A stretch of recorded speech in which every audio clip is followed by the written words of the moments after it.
Hi friends, நீங்கள் இப்போ பார்க்க போகிறது என்னென்னா, ஆமாங்க, உளுந்தங்களி தான் இன்றைக்கி நம்ம வீட்டில் சண்டே ஸ்பெஷலாக செஞ்சுருக்கோம். இது எப்படி செய்கிறதுன்னா, வெள்ளை உளுந்து இருக்குல்ல, முழு உளுந்தை எடுத்துக்கணும். எடுத்துட்டு நல்லா வறுத்தரணும். ஒரு 2 நிமிஷம் போல் வறுத்தரணும். வறுத்து அதை தனியாக வச்சுக்கிட்டு அதை பொடி பண்ணிக்கணும். அதுக்கப்புறம் நாட்டு சர்க்கரையை தண்ணியை விட்டு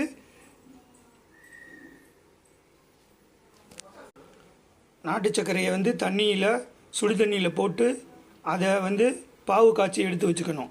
அதுக்கப்புறம் இந்த உளுந்தங்க பருப்பை வறுத்து இது பொடி பண்ணியிருக்கோம்ல, அதைய சுடு தண்ணியில் போட்டு லைட்டாக கொஞ்சம் கிண்டணும்.